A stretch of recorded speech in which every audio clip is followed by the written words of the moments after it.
Yes, guys, it's another episode of Fight Club Live. It's Danny Glover. It's Base the Kid. You know where it is. How you doing this evening, man? All good, man. All good. First and foremost, ladies and gentlemen, apologies. October couldn't make it with us today. She's got some important schoolwork to be doing, and it's a bit late. You know, she likes her beauty sleep. So we're going to be holding down the fort. We are not going to be on here for too long, as we are actually a bit later than we wanted to be, but we needed to make sure we got this out today as it is necessary. And I think you guys all know where we're going, what we're going to be talking about, and there ain't really anything else to discuss. So, Danny, say what's up to the people, and let's get into it.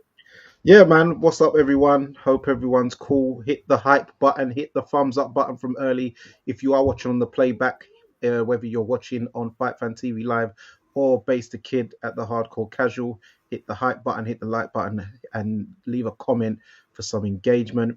Yeah, sorry about the lateness, but as we know, we do want to produce some content. I've got to be up at 3 o'clock in the morning, so good thing we haven't got a big roster of cards like 3, 4 shows, so we can get straight into this. All right. Okay, so I think the best place to start off is we usually like to talk about the fights and just sort of divulge and give our thoughts and opinions and whatnot. But ultimately, I think that there's no better place to start than here. Oh, you like that? Actually, you like that picture? I mean, it's he's basically saying another one, like Yeah, the yeah. finger of power, like this. I hold your entire career in my hand. So I'll let you start off and give your thoughts. 'Cause obviously, the guy that you predicted to win won the fight, which I don't know if that softens the blow of how it ended for you, but let us know because maybe you thought it was all good. Who knows? Yeah, well, with Howard Foster, he's had a long career. He's been refing for nearly 30 years. He first refed back in 1997. That's when he started professionally refereeing. Um, and he is notorious with the fans, unfortunately, for a lot of bad calls. In this fight in particular, he made various errors throughout the fight where it's like, when someone, they're trying to be funny or they're trying to do something but they do it at the wrong time. Everything is just misplaced and mistimed, not at the right convenient moments. They should have done the punchline should have hit sooner, or they've dragged the joke out too late.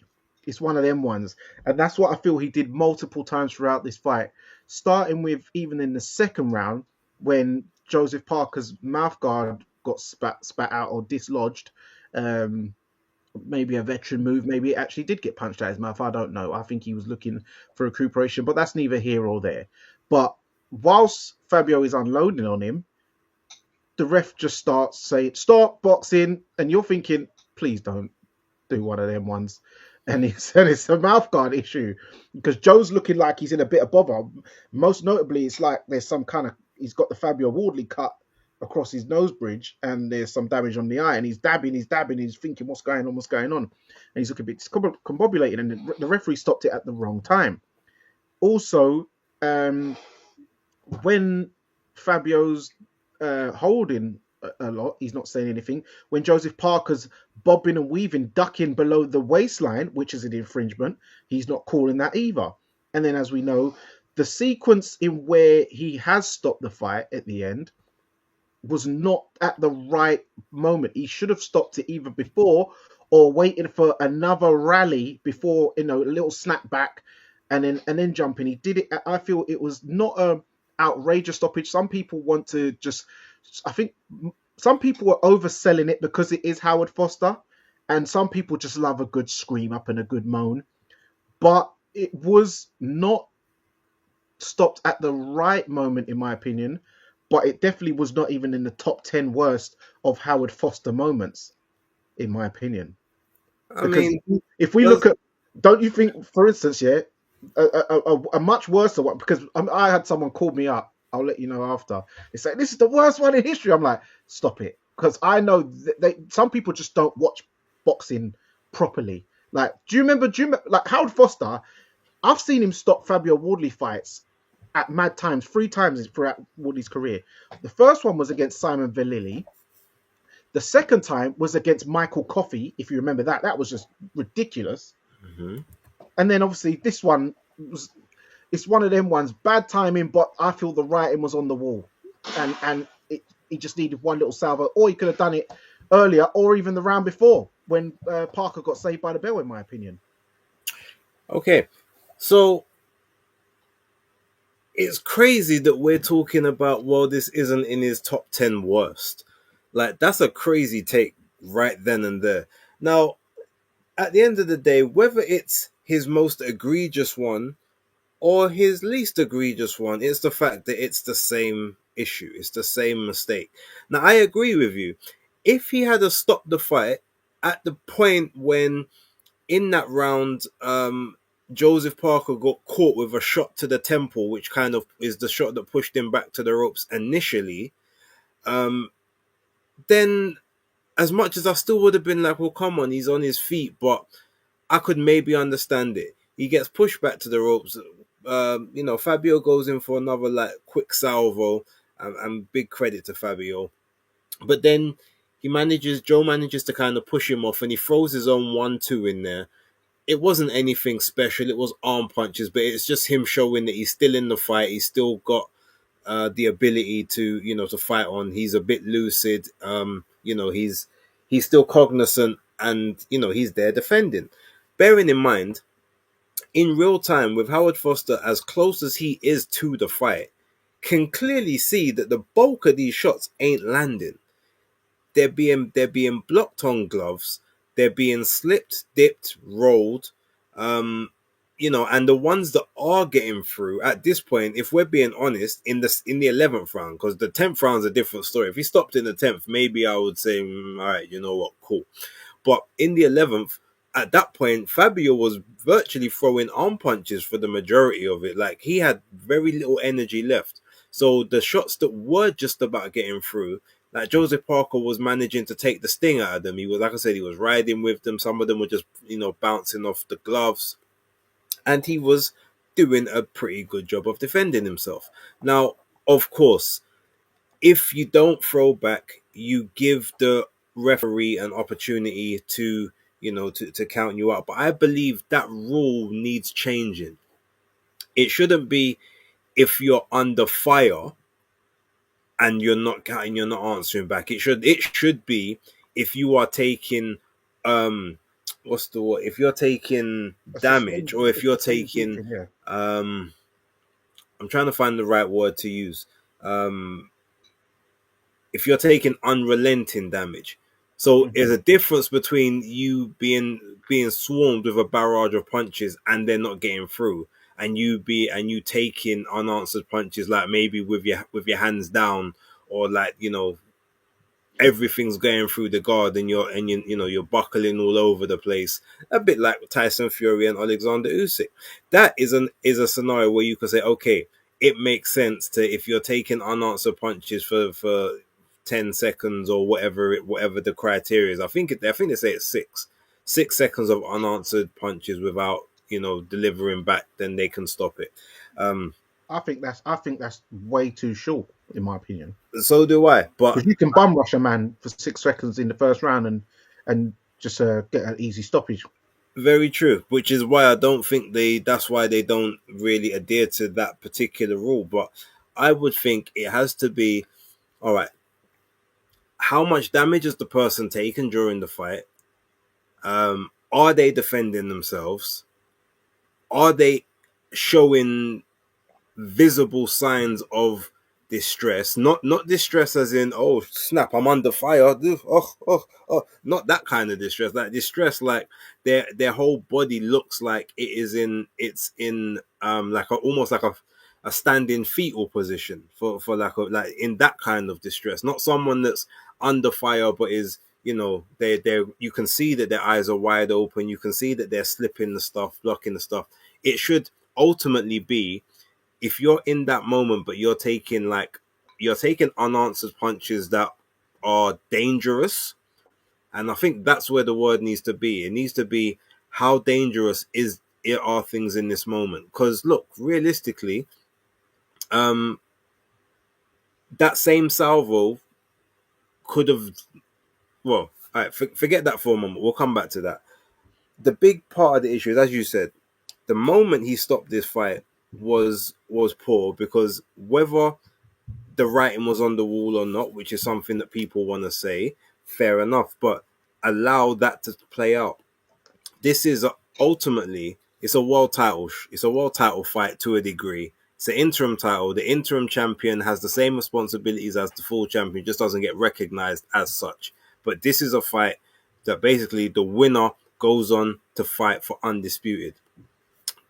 This person has been up on the cards pretty much the majority of the fight. I know one of the judges had it a draw, but the other ones, it was 96, 94, and then 98, 92 at the end of the 10th. So on that, you can clearly say, well, okay, the guy's up on the cards.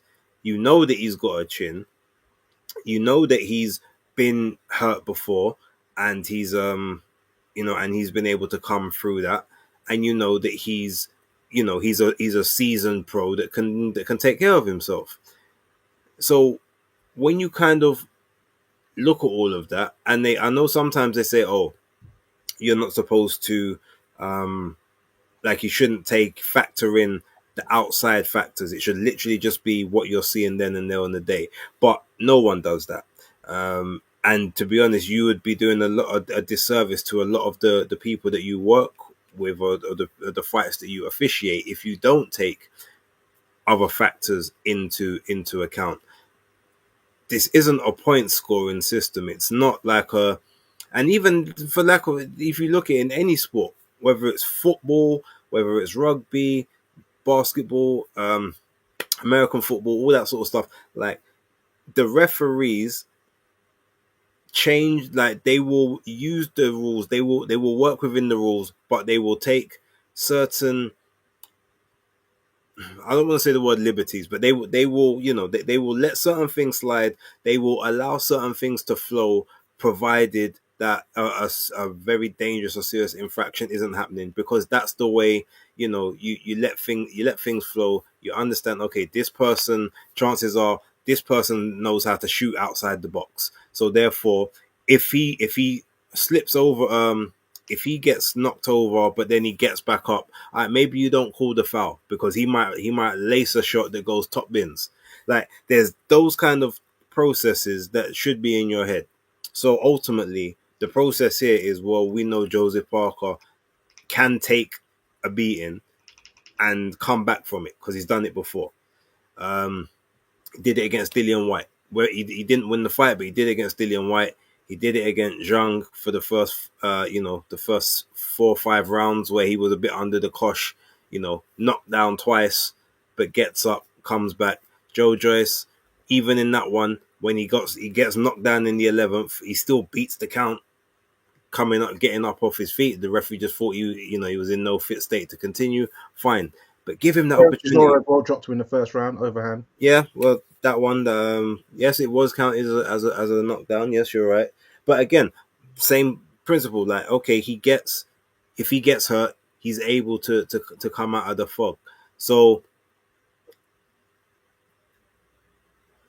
I guess the main part is, outside of whether or not it was right to stop the fight. As I said, if he had stopped it the round before, I probably wouldn't have said anything. If he even stopped it 15 seconds before that, maybe I might have said, all right, you know what, fair enough. But the moment you choose to stop the fight, you've literally got Fabio Wardley starting off doing a Thriller dance, the way his arms are just out in the air.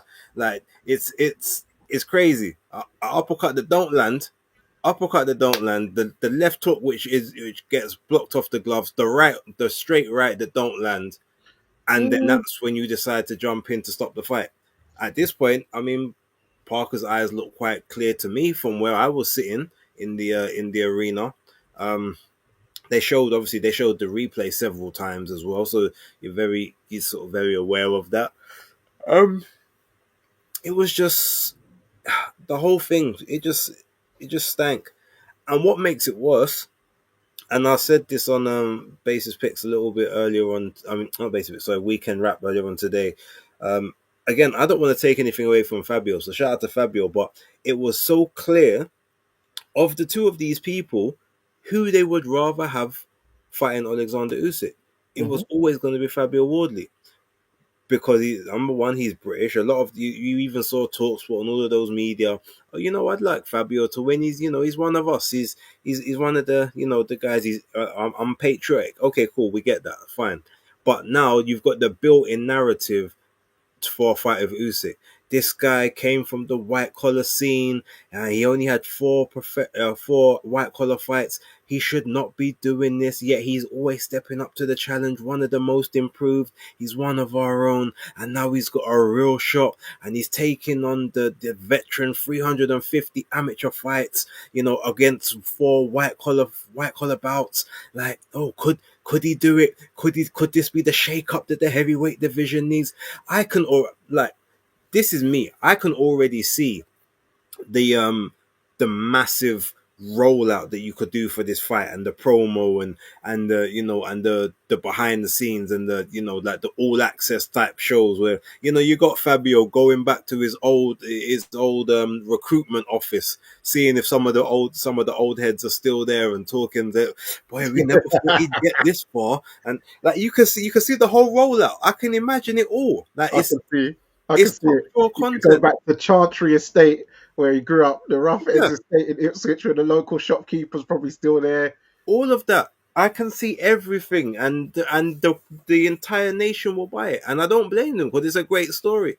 Again, shout out to Fabio, because I ain't gonna lie. After the Eric Molina fight, we was all on like Monday Night Smoke saying, "Yeah, this guy ain't it," Mm. and somehow he leveled up, and he keeps leveling up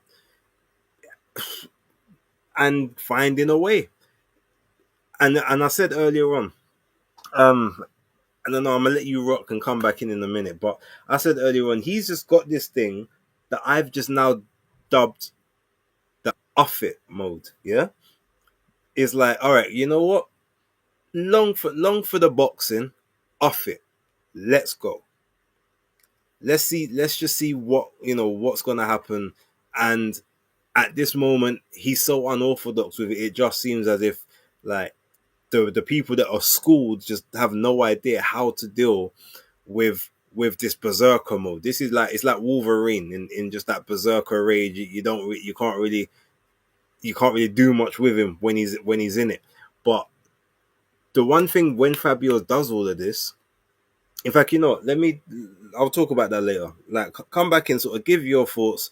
Obviously, we spoke about Foster, but let's take it back to the fight. Like, how did you sort of watch the fight? How did you score it? How did you feel it was going outside of your prediction? Yeah. Lastly, on Foster, it's just he just reminds me of. Do you remember when you're kids, yeah, and you're playing with your cousins and your siblings or whatever, and you're on Street Fighter and you're just about to get that KO or perfect, and your cousin reach over and just flicks the button on the machine and turns it off. One of them, Yeah, one the reset button. That's what it feels like Howard Foster likes doing in fights, or just ripping out the last two pages of a great novel. So you never know how it ends, even though you kind of know where it's going. But he does the cold Kanye West. We'll never know, and it's just very frustrating because he's basically hijacked Fabio's moment off of him, just like he hijacked Carl Froch's moment off of him, and he's done it in multiple occasions, unfortunately. So I do feel also, I will add, I feel he needs to be demoted. I know you said this as well, but I said it as well. He needs to be demoted from A-star referee, because I don't know if maybe he's getting old, or he's getting a bit squeamish, or his timing's off. But he's definitely been on the slide and shot as a referee for a number of years, and it is egregious and downright, I find, somewhat institutionally potentially racist, why a man like Ian John Lewis can get demoted from A-star referee. Jeff Hines never got the push to A-star referee level. Yet this guy, Howard Foster, who is known globally, not nationally, globally, to where I've even had people's managers asking me, give me some referees which you think are good to that we should potentially choose for our fight. And Yeah, he those is same scrubbed off. managers did the same thing with me. Yeah. And these particular names are scrubbed, and he was top of the list. So if you've got people petitioning that they do not want this man refereeing their fight, this guy is not A-star no more. You've got to drop him down a peg, I mean, unfortunately. look, the fact that we've got, I was all over TwitX earlier on today and even yesterday, and I was seeing more of the outrage from the Americans, and there's a whole bunch of them who already knew the name. Oh, it's Howard Foster. Oh, we heard about him. Like, crazy how across the pond you are probably more famous than some of the most of the fighters to them. That in itself tells you something, and Yeah. he does. Yeah, the demotion needs to happen, but I said, and you know what? It's a shame that Tony probably isn't in the watching at the minute, but he can vouch for me. We were sitting down on the ring floor, right? And as soon as we heard who the referee was, I turned straight to him and said, "This fight's about to end in some bullshit." I said it to him, and I got a feeling, yeah, I got a feeling it's going to be a bad. And he just laughed at me. He just laughed and shook his head, and then eventually he walked off to go and find a better vantage point because he wanted to take some footage. But I just said, yeah, I just knew it. I knew it was going to happen, and had I have known that Foster was going to be the referee, I probably would have changed my pick. Yeah. Because as much as I thought that, okay, I know how I expected Joe Parker to sort of give it up in the fight, like, I know that when Fabio goes into the Berserker barrage, they don't have to land.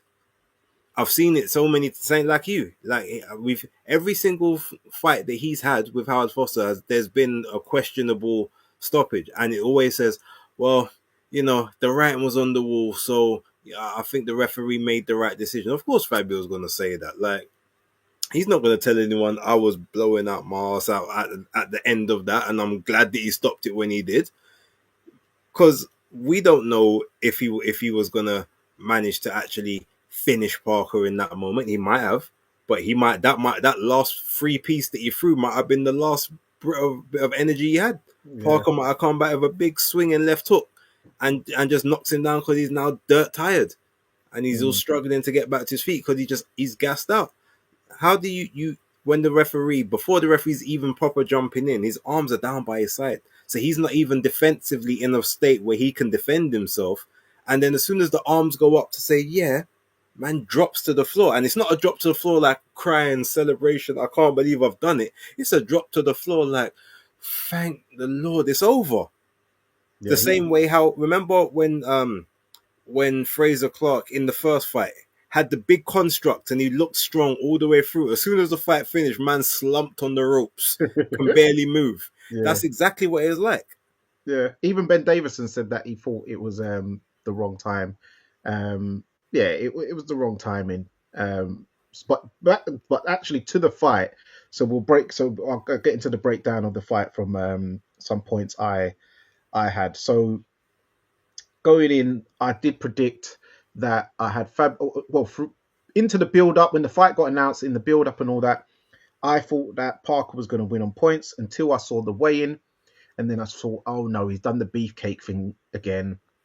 This ain't going to go well because he's in now with a sharpshooter, which naturally Joseph Parker naturally, even though Fabio Wardley, yes, we know his history and background, but he has this thing, this street fighter type. He's a skilled street fighter who is athletic in a PE sense, but Joseph Parker is athletic in a sporting sense. But I feel when he packed on this 262, I remember when he was 255 against Joe Joyce, he became stationary and he got drawn into a dogfight. And I thought 262, you've got gas by thinking you're on the henchman thing, going being 267, dropping a jet leg, no legged, fat Martin Bacoli, and you thought, oh yeah, this new added weight now, because the fight before I was 247 and I got dropped twice by a 291 Big Bang Zhang, not realizing whether you was 267, 262, you was never going to push back Big Bang Zhang, and you was never going to push back Joe Joyce, because they're just naturally bigger guys, and they were still weighing heavier than you, your career heaviest. So you saying I'm going to do the henchman thing against Wardley, I'm thinking, no, now you're taking away your best attributes, which is speed, agility. So now you're giving Wardley the advantages over something you would have naturally had the advantages over him, being too heavy. And in a lot of the stages, when he did get buzzed or hurt, yeah, he might have had, with the big tree trunk legs, better shock absorbers. But you've now made yourself a stationary target where you can't get out of the way properly. Hence, you're trying to bob and weave and duck below the waistline rather than slip and slide and ride out, lean on the rope, and then fire back fast combinations like you used to be able to do back in the day. In and out footwork, bouncing like how Jaya Patai has now adopted your old style. You can't now do that no more because you're too lumpy. You're too beefy. You're too beefcaked. You're eating too much taro. So now when you're getting hit, you're staying hit, and you're slumping. Even in the last sequence, well, we'll get to that anyway. But throughout the first round, he's done all right. He's landed a couple shots here and there or whatever. First round, bing. Second round, they're getting into it. Fabio Wardley's hitting with a right uppercut, left hook, which has him going. Then he's hitting with a shot which seems to have split the kind of eyebrow, nosy area, and he's dabbing. He's trying to figure out what's going on. It's like, like when Tim Zoo's worrying, is he bleeding in that next fight? He was doing that. So that's kind of making things look worse than it is, and he's getting clapped. And and that's when the gum shield came out, and he almost, as I said, the ref Howard Foster jumped in when Fabio Wardley's unloading on him, which potentially robbed him of a second round stoppage. So it could have been over in 2 rounds, like properly. But Howard Foster's jumped in too early. Andy Lee, ex fighter, he ain't stupid. He's took a nice time washing, rinsing. There's your mouth. Gave him a nice 15-second rest. But hey, this is pro boxing. You got a pro trainer. You meant to do that thing. So big ups to Andy. He's seen his man's, he knows the signs. He's taken a punch. He's been woozy before. So yeah, then the fight continues.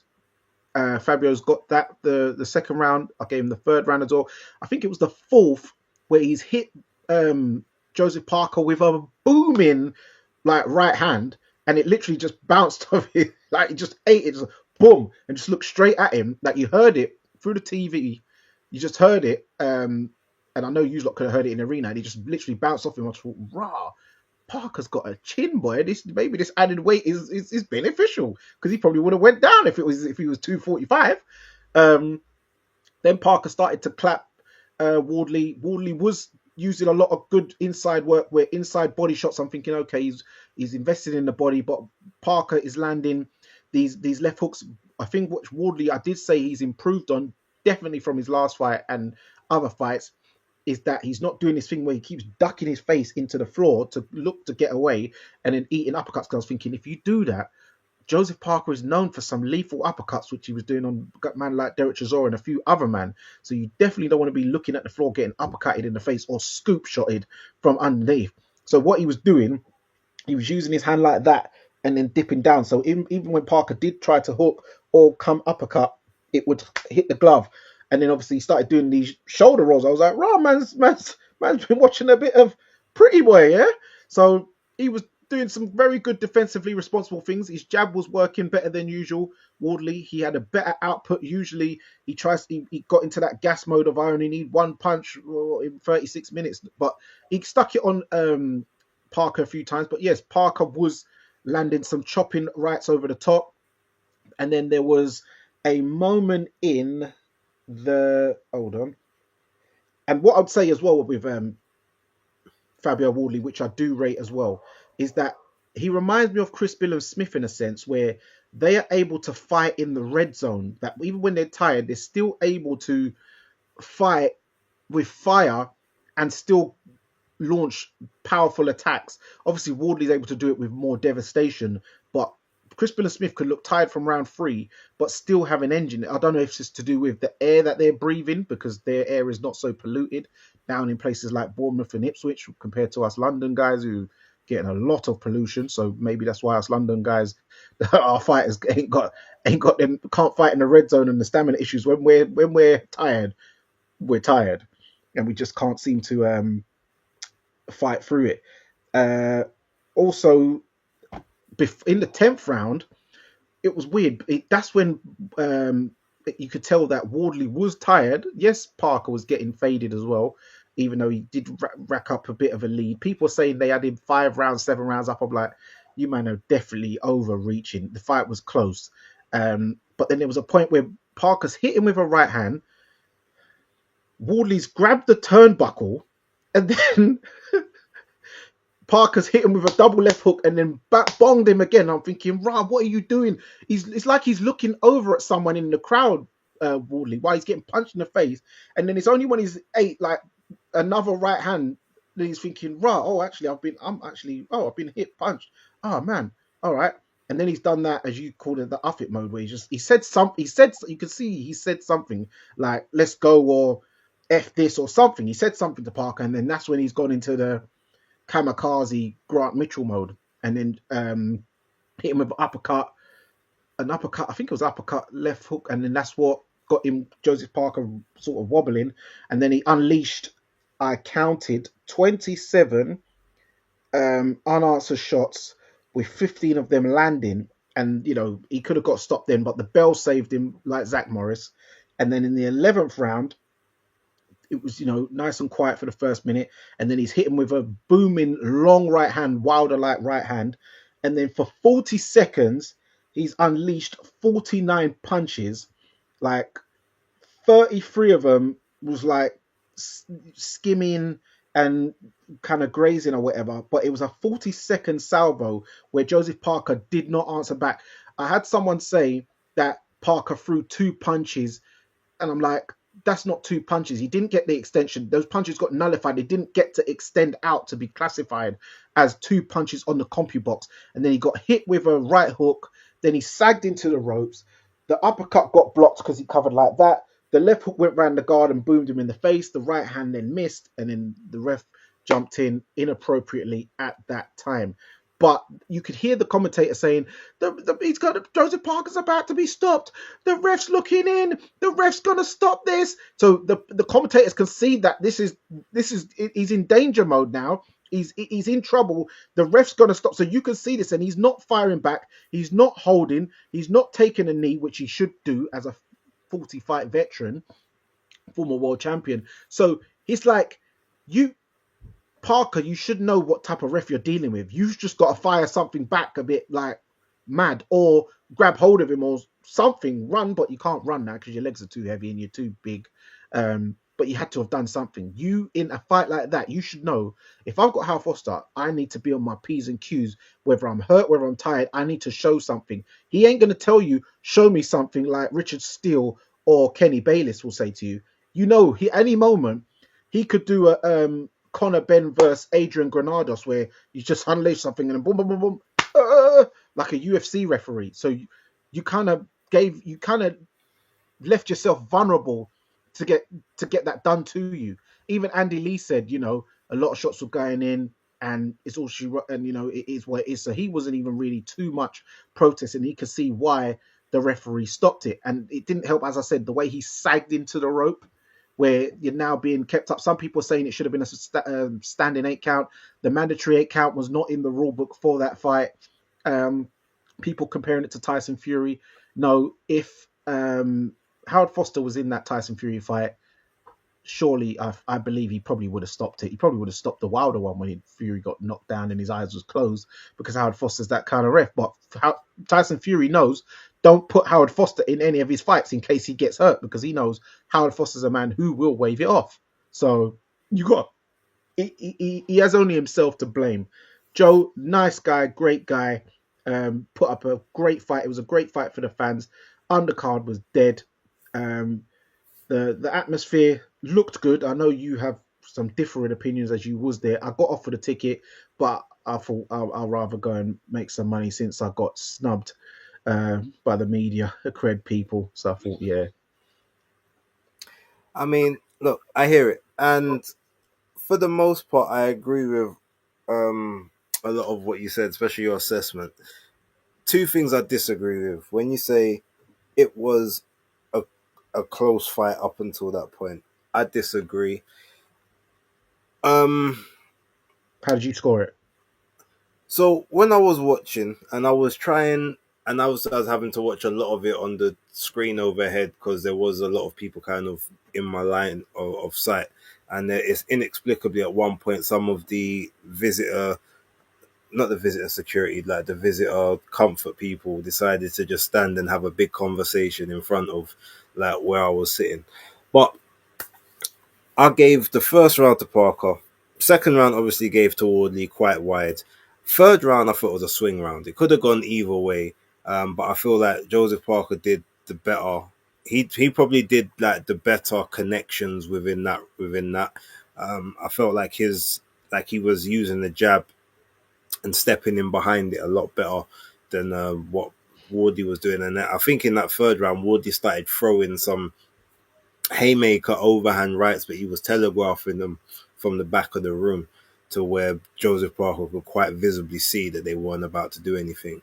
Round 4 was Parker quite wide. Round 5 was Parker quite wide. 6, 7, same thing. Round 8 then became. I thought it was a round where I can kind of see why people gave it to Wally, but looking at that round as I did, sort of just watching it overall for the majority of it, I still saw Joseph Parker in the ascendancy for most of it. Round 9 was a Parker round. Round 10 though, hit this one to me it's another swing round, and I understand the people that gave it to Fabio Wardley, but outside of him having, it was about what 30, about 25, 30 seconds right at the end of it where he just says, "Right, do you know what, let's go." When he goes into off it mode, and yes, he landed some big punches on Parker at that point and damage, and caused some damage. But in that same moment, that the rest of that round, the same amount of punches that Fabio landed in that particular period, I think Parker landed more throughout the round in general, and he controlled the majority of that 10th round to the point where Fabio was almost like, "Bro, what's going on here?" He looked almost like he was not out on his feet in terms of like he was unconscious, but he looked as if he was in a fog, like he didn't really know what was going on, and it was only just at that moment the one last shot kind of just woke him up, and he's like, "Oh, all right, you know what? Long for trying to box you. Let's just go. Let's do what we're doing." Um, so yeah, I had it either 8-2, 9-3 with swing rounds. So that's how I kind of saw it. Um, Obviously, like at the end of the day, the scorecards don't matter if you take it out of the judges' hands, and that's something that we have to give credit to Fabio Wardley for.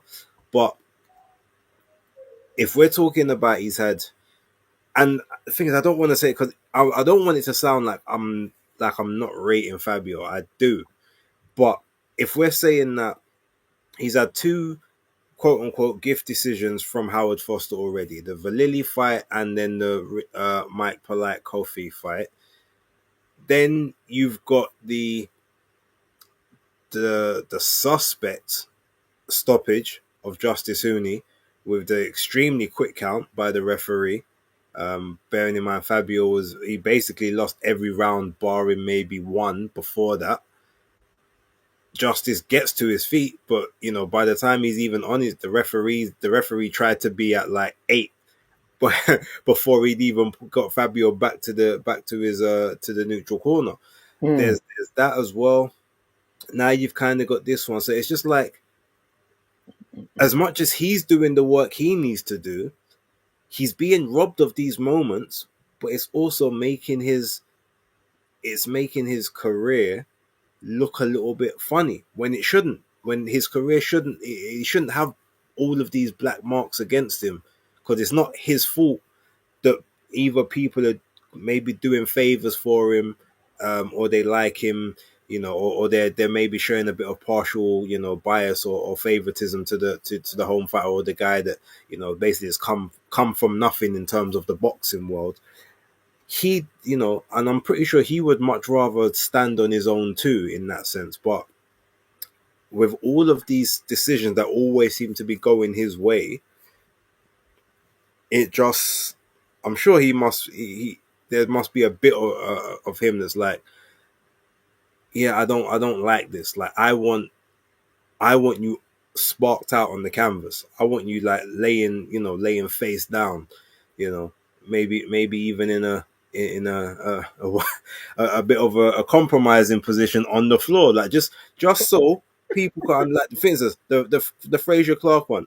As much as he said, "Look, I got to be respectful," because you don't really want to hurt someone like that. In his head, he was loving that one, and he's like, war by name, war by nature in the camera, all that stuff. He's doing all that stuff, and the reason he's doing all of that is because he's getting the definitive stoppage, because there's no way that Fraser Clark can continue that fight with the side of his head caved in, mouth all crooked like he's on lean for the last six months of his life.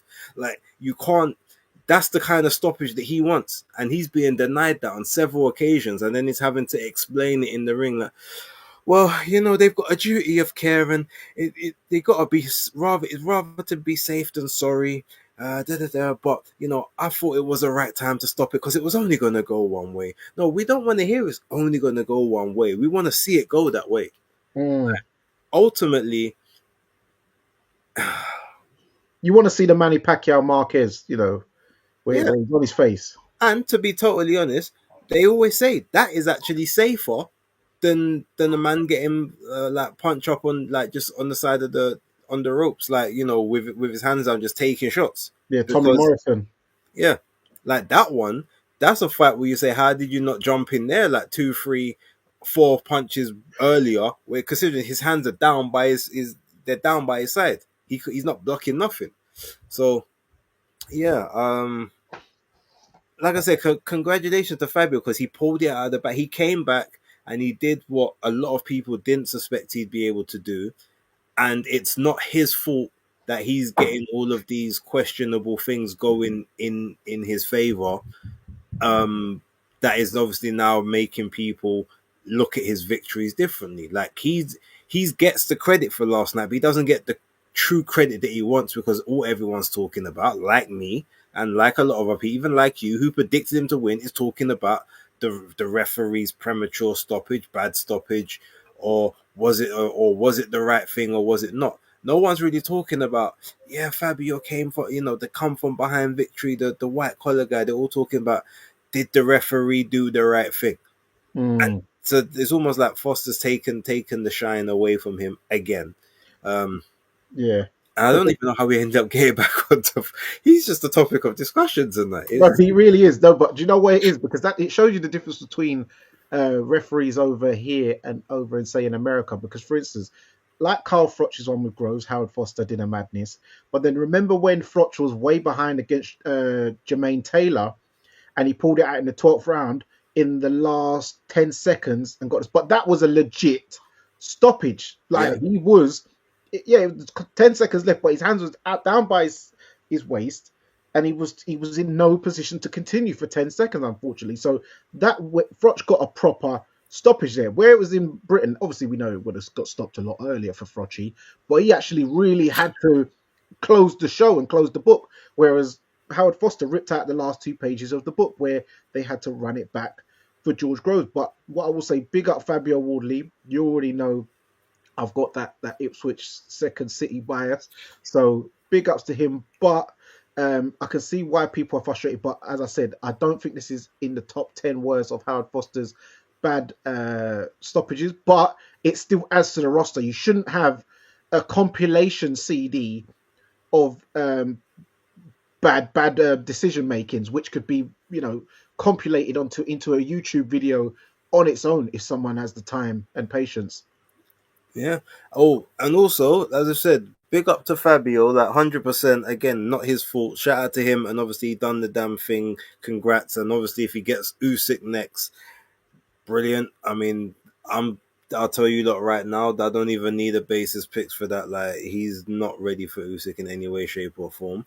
But get the opportunity. Like it's some way we never even thought would be possible from where you came from. So salute to you. But also, we have to give a big, big, massive round of applause and credit to Joseph Parker. Yes, okay, he lost the fight, dubious circumstances, but the reason I say big up to him, number one, it's a fight he didn't have to take. He chose to take it.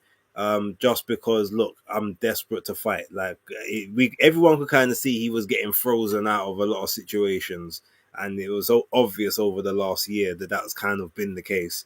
But even the reason I'm saying big up to him, at the end of the fight, obviously he didn't stick around to do post-fight interviews. He was vexed. You could tell he was vexed when Howard Foster jumped in. He almost gave him a rib shot. Like, what are you doing? Yeah, like But David Adelaide did. yeah, he gave him the little get off me kind of thing. But in the post-fight press conference, not one excuse from him. Not he didn't blame. He didn't even blame the ref. Didn't say all he said. And the thing is, I know he did this. He's a gentleman in that sense, but you could tell he did it in his way, where he was like, "I was essentially I was robbed tonight," because he said, "I felt fine to continue. I felt fine through that moment. You know, obviously he hits hard, but um, I wanted to continue. I thought I was fine, but I'm not in control of stopping the fight. Congratulations to Fabio. Like he got the better of me tonight. He was the better man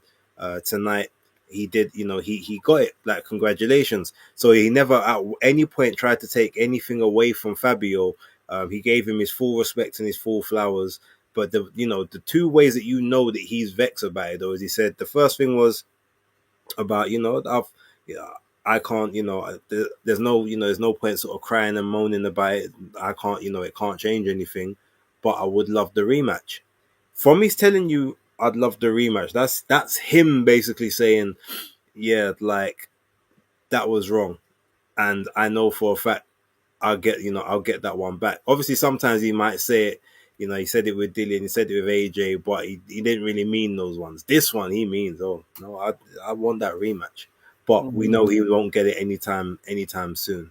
But yeah, it's the fact that he just said, I was frustrated, but there's no point crying about it. It's done now. I've got to move on. Like I can't change anything. The same thing Justice Uni said. He's like, it's yeah, moaning about it now is not going to change it. I just got to go back and be better next time. And that's one thing I rate about him. And he's just like, I still want to fight. I want the next best opportunity I can get. And again, I want the rematch. Yeah. So big ups to him, true warrior. You know me, I am partial to the Samoans and their culture and their heritage and all of the Pacific Islanders. But Yeah. Big up to the Usos and all that. Yeah. yeah, all of them. But yeah, it's sad, obviously, that he's never got his second crack at the whip, but at least he can always say, I was a former world champion, a legit one. Not interims, not secondary titles. Maybe I wasn't necessarily the division champion because obviously it wasn't linear or anything, but I held a legit belt that was ratified, and I defended it on multiple occasions. Had big unification in a 70,000 seater stadium with Anthony Joshua. I was there. I was working that day. Yeah, Yeah. Prince of remember I Wales. was there as well, like ringside. Oh So yeah, you was with Creaser. Yeah, yeah, yeah. I was working. no, Yeah. no, he was with me. No, this we we gonna do that one correct. Like his seats weren't nowhere near where my seats were. Like Oh, he got okay. the bring-ins on that night. Uh-huh. But shout out to Chris. But no, so yeah, ultimately, like that, he got all of that.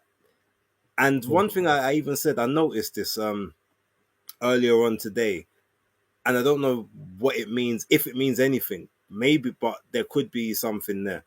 Like after the defeats to AJ and White, he got 6 wins on the bounce before he got knocked out by Joe Joyce. Then he got 6 wins on the bounce again before getting knocked out now by Fabio or stopped by Fabio. So I'm just wondering, is that a pattern? So does that mean that maybe he's got another 6 fight run in him before the next potential situation occurs? I'm just wondering if that is a pattern that's just there, just one of those, oh, that's strange, or if that's now maybe that's his thing. He comes back 6 fights, has the big fight after that, and then that's sort of where he just ends up falling short again. It will be interesting to see. But Well, hopefully he gets a world title shot within that 6 fights, and he isn't on the sixth one, probably on the fourth, and then he can win it. But what I was going to say is shout out to Remy. Thank you for the super chat. What's up? I thought it was prematurely stopped. Yeah, you're in there. yep, You're Remy in also there. in another one saying that they want to see the rematch. Let me get that one up. So Oh, sorry. there you go.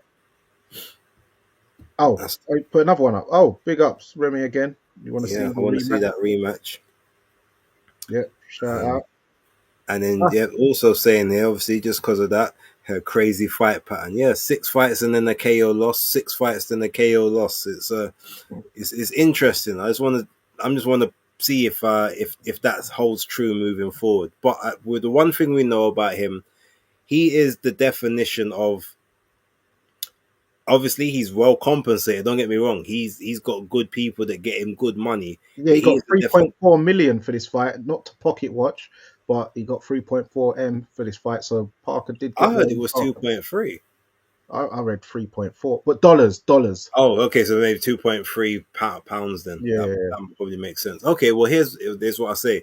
He gets paid handsomely because he's got good people negotiating for him, but he don't duck no smoke. Whether the people he's fighting at the time are washed or maybe just a bit overhyped or whatever, he says yes to pretty much. I don't think there's ever been a time I've heard him actually say I don't want that fight. Even back in the day, he was saying that he wanted the Fury fight, but then Fury said that they would never fight each other. And then I think after he's like, well, yeah, we're friends, so maybe it's not the one. But yeah, I've never heard someone say, oh yeah, like we offered Joseph Parker the fight and he turned it down. yeah. So Yeah, Fury it's probably talked him out like, "Come on, we're brethren. Don't say that. Don't say that." yeah. He's like probably one of them ones. And the thing is, I remember the interview where he said it. I just never been able to find it again. No, I remember him. I do remember. I do remember seeing that, and then all of a sudden it turned into we're club mates and we're brethren. So Fury obviously gave him no, come on, like, don't do that, allow me, type of thing. But yeah, no, Parker, he's beat Andrew Ruiz, Carlos Takam, Huey Fury. He's gone through everyone. He's fought everybody. Real true warrior. Still got something left. I think just shave it down to 250, 252. And he'll be all right. Parker, I see that Frank Warren when he was like, "Oh, hopefully I can get like another opportunity," and Frank Warren was straight away like, "No, don't worry. Listen, we've got you. We've got you.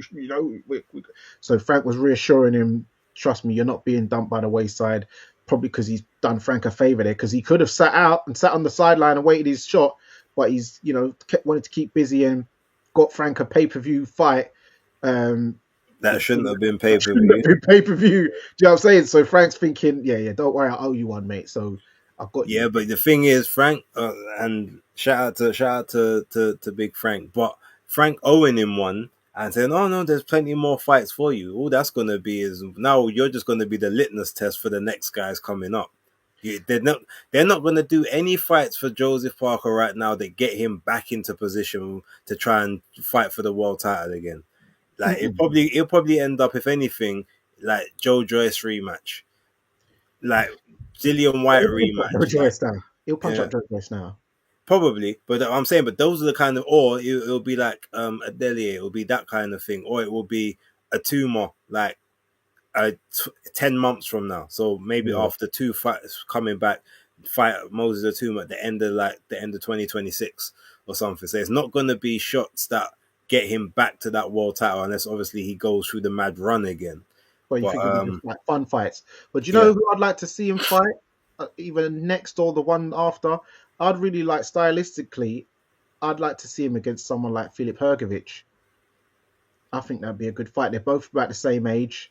Both aggressive boxers, should I say? I think that'd be a good fight. Yeah, decent. To be honest, I'd actually like him to see if he could go on the road a little bit. I'd like to see him against Fa Jaguar. I'd like to see him against Frank Sanchez. Mhm. Um, Maybe not Ajit Caballero right now, but maybe in the future. But yeah, I think Sanchez. I can see someone maybe trying to get him, offer him Richard Torres, to see obviously where Torres is at, like maybe 6, 7 months from now, 8 months from now. But the one good thing I think from this at the minute is he's not above taking a couple of like stay busy fights, for cheap money, because he did it in New Zealand. After the obviously he did the Jack Massey fight, then he went back to New Zealand to fight Figo Pelu before having the Simon Keane fight on the first Riyadh card with Ngannou and And he Fury. did the Junior Far one as well. Yeah, but that was before. But Oh. that technically wasn't, that was a big money fight in New Zealand. Like they didn't, yeah, it wasn't one of those things where he got what they would consider big money for that fight over there. Mm. But yeah, on the whole, like he will take those, the tune, not the tune ups, but those kind of fights to just to kick around. But yeah, give him more activity, and I feel like he'll do better. Don't leaving him idle for like 6, 7, 8, 9, 10, 11 months. That's just when he starts to say, okay, well now I need to be big, and he just starts doing mad weight training for no reason. Like Yeah, keep yeah. him busy, keep him active, and the weight probably will come back down naturally again. So So what? And then what? Also, what do you think happens with um, Fabio Wardley next? Do you think he goes into the Usyk fight? yeah, I think as long as the WBO actually order it, I mean, Usyk and the team apparently have said, "Look, we'll fight. We was gonna fight whoever won."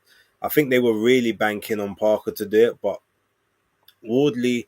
I mean, look, let's not forget Wardley was one of Usyk's first sparring partners for the. I think it was the, the Tony Bellew fight. Um, when he was taking that fight.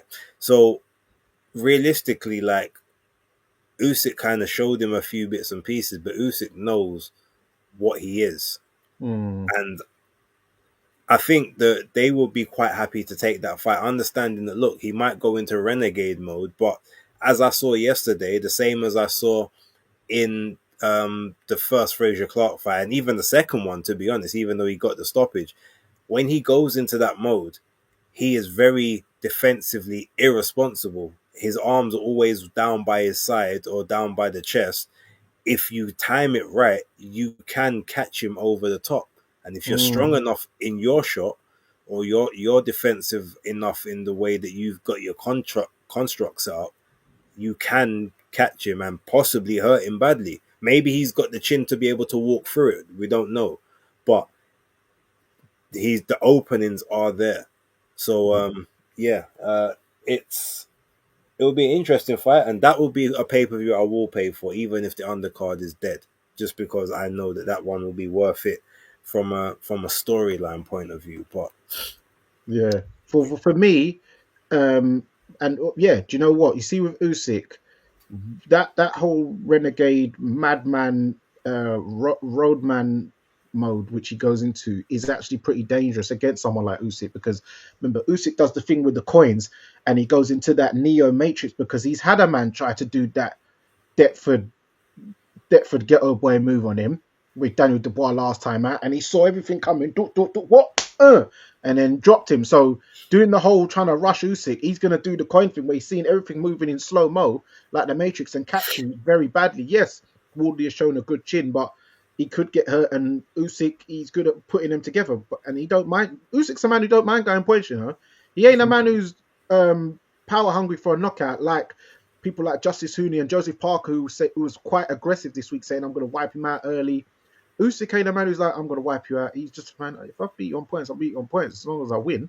If I have to embarrass you or I have to put on a masterclass, I'll do it. And if I see the opportunity to wipe you out, I'll wipe you out. So big him up. And what I say is, well done, big up Fabio again. But then also, what I think will happen next is I don't know if it will be Fabio Wardley. Some people are saying, well, I think it will be Fabio Wardley because of the marketing.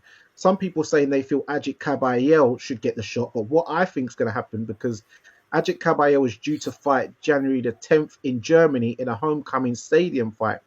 I feel that Frank is gonna use that as some kind of tester run to see how well Ajit Kabayel does in a stadium, because they haven't had a stadium fight since the Klitschko's in Germany. If Ajit Kabayel does well with the Turkish, Kurdish, and German community, they'll let Fabio go first with Usyk, and then Kabayel will go next. As we know, Usyk travels to anyone's backyard and rocks them in their yard, and then he'll go from the UK over to Germany and fight Ajit Kabayel, I believe, probably after he fights Fabio Wardley. Quickly from Remy. Big up, Remy. You are doing bits today. This is for past shows that I had to watch the playback on. Great boxing conversations. I'll be in the background listening right of right as of now, mates. Oh, cheers from California. Oh, rotted. Big ups, man. Salute, Remy. Big ups, Remy, man. Shout out to the American. What part of California you from, man? Let us know. Well, thank you very much. That's really appreciated. Um, so yeah, that's what I think will happen. Yeah, sounds plausible. Sounds plausible. But yeah. Look, I guess we just have to wait and see. Um, overall, like good fight. It saved. Well, I don't know if I can wholeheartedly say it saved what was a dire pay per view event, but it lessened the blow, I guess, for the people who did pay for it. But I would like to, if they, it would be nice if they put out the numbers of these things, or they were readily available to find, just so that we can kind of see what it done, because there was a lot of negative backlash on socials around it. So I'm pretty sure a lot of people found alternative means. And outside of that, I am concerned one thing, and again, shout out to Queensbury, because Big Frank, obviously home of the heavyweights, but I don't think they've actually got the necessary finances to fund all of them at this point. And it kind of seems evident by how the lack of activity for most of them is, especially without the Riyadh season cards. But Frank's been on the zone and has had 3 pay-per-views in the last 4 months. Like, to me, that's concerning. And then Mm. supposedly we got the another one coming at the end of the year, possibly another two, by like, or that Queensbury are heavily involved in, even if they're not the direct, like the sole promoter. Like, we weren't getting all of these pay-per-views like when it was like just Matchroom on the zone or Golden Boy. The Or Riyadh stuff, TNT. okay, cool, that makes sense to a degree, but I'm just a bit concerned that either Frank's not been given the budget he should have, or yeah, something else is going on. But it's all of these pay per views and stuff with the zone they need to calm down. They need to start being rational with what they're putting out to the audience. Yeah, because you got what are you giving us for our subscription for the year?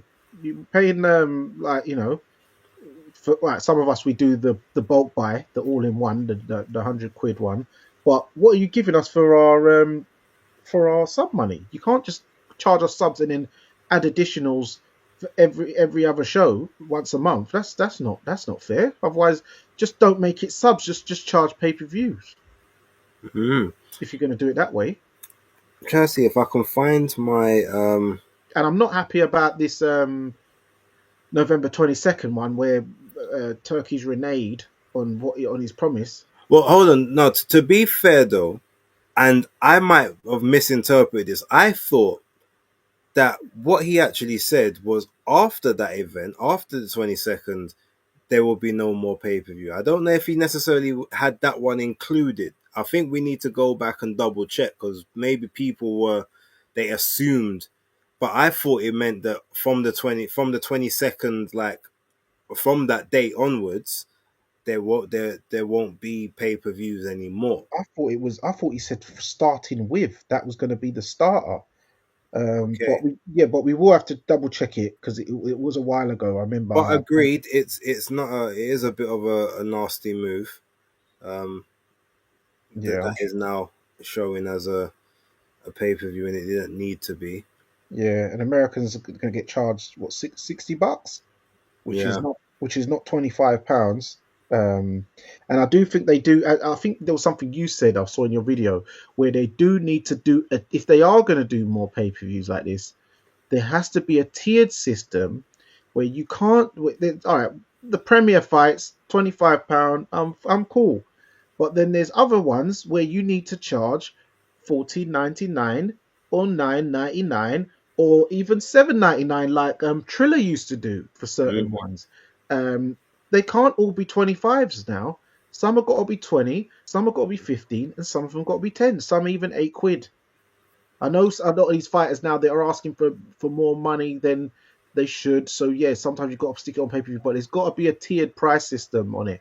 They're not all the same price, unfortunately. All right, so I'm looking Queensby, so past boxing events, right? Yeah. So 4th of October was Collins and Lorente in Scotland, so next King of Scotland. Before that one, Saturday 23rd of August, Make or Break, which was Rafferty and Chamberlain. Mm-hmm. Then the 16th was the esports thing with Dillian White and Moses Talma pay-per-view. Yeah. Before that was the peer pressure, Garner and Bellotti, 26th of July. Decent card, to be honest. But before that one was the 19th, so the week earlier, Undisputed, Usyk and Dubois pay-per-view. Fair enough, that one. Wardley and Hooney, obviously, again, on the 7th of June.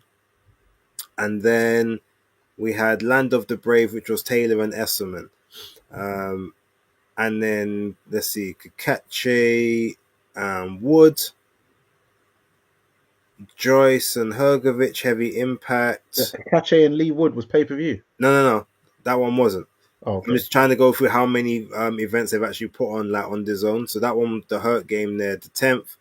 Obviously, the Canelo one, which they were I think they were the main promoters of, the Canelo and Skull.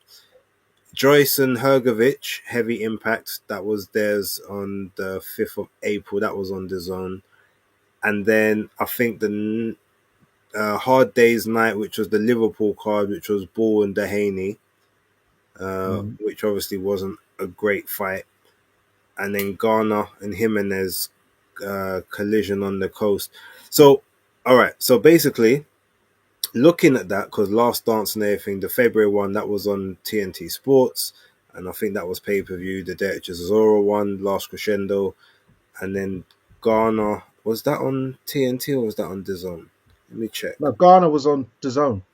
Okay. No, it was on TNT Sports. Garner and Jimenez on the 1st of March. Oh, Ryan Garner. I thought you meant the Garner show. Oh, no. So then, Ryan Garner, yeah, sorry. All right, so Nick Ball and Doherty was TNT Sports as well.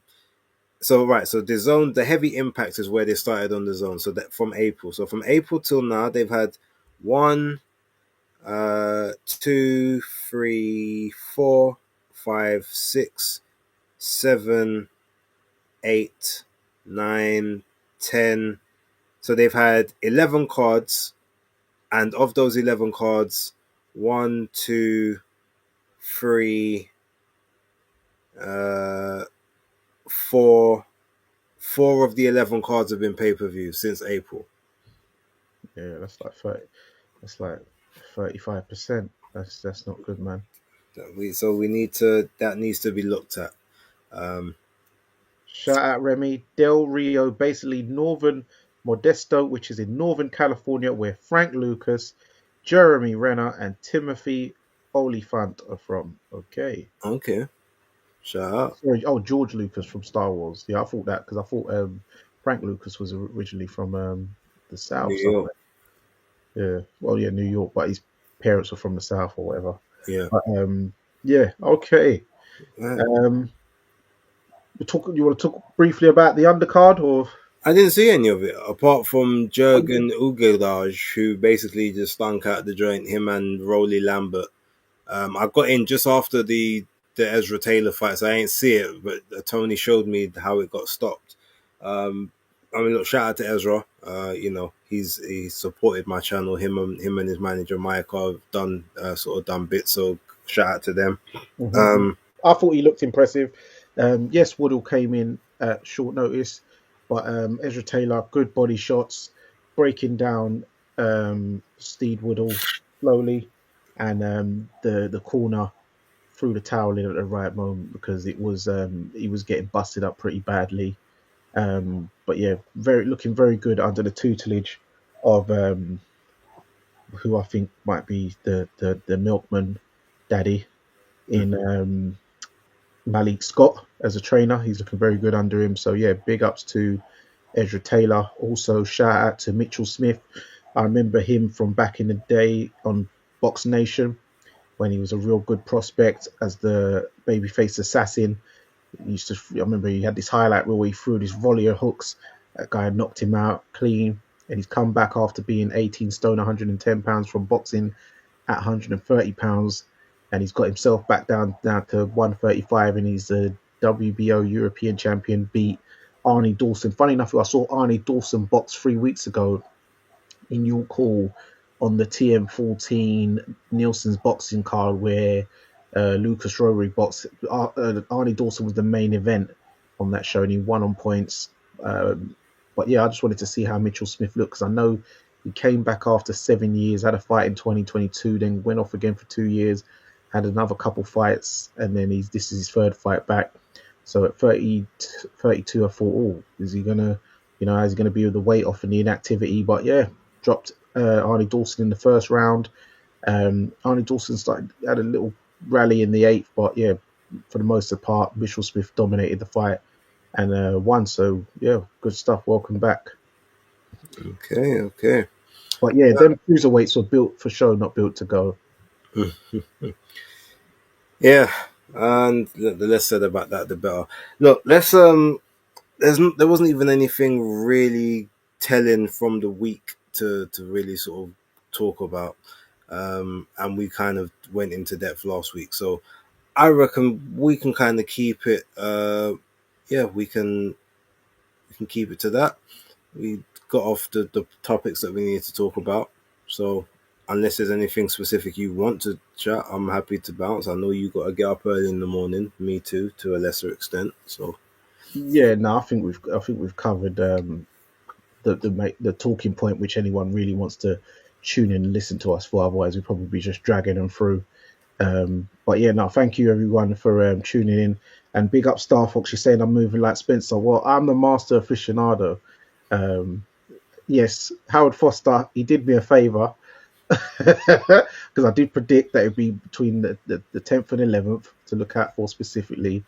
But we know sometimes these circumstances do become fortunate. But as I said to someone on Twittex, tune in to Base the Kid at the Hardcore Casual because they tried to ask me if I'm Nostradamus. I said no. We reserved them titles there for Base the Kid because he is Base-Stradamus. So if you want them picks and he gives you great content throughout the week regularly, please make sure you subscribe to his channel.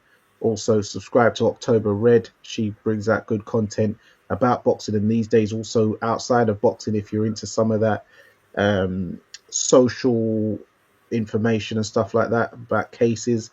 She gives you some of that stuff. I'm not sure what Maestro's doing. He has been quiet. I haven't seen his channel with material as of late, but I'm sure he will resurface from under wherever he is doing. I know he's working hard grafting, but also in the meantime, subscribe to Fight Fan TV Live. I'm trying to give you guys more content, but please keep the engagement up because that will incentivize me. I am a family man, so it is hard for me to get time to get Master Aficionado Jr. out of the room and Mrs. Glover out of the room, you know what I mean? So work with me, peoples. But hit the hype button for all of our channels. It does help, I believe. Hit the like button, hit the comment section, share, subscribe, all that good stuff. And thank you for the super chats today. I think that's the first time I've had a super chat. So yeah, much appreciated. good stuff. Well deserved. All right, look now. Danny normally does it, but this time I'm the one who's going to sign us off. Look, it's been great chatting with you guys. Obviously, being in the comments, we will try and be a bit more interactive. On the next one, I'm not sure what we're going to be doing next week. We will have something, and the week after, we're going to be consistent for the rest of this year at least, or at least every time there's a major talking point. and hopefully we will have the three of us back. It won't be next week. We do know that October's not going to be available then, but the following probably will have something there. Guaranteed on the 22nd, all of us will be here. No excuses. But with that being said, appreciate you all. Enjoy the rest of your night. You ain't got to go home, but you got to get the hell off of this stream. Peace.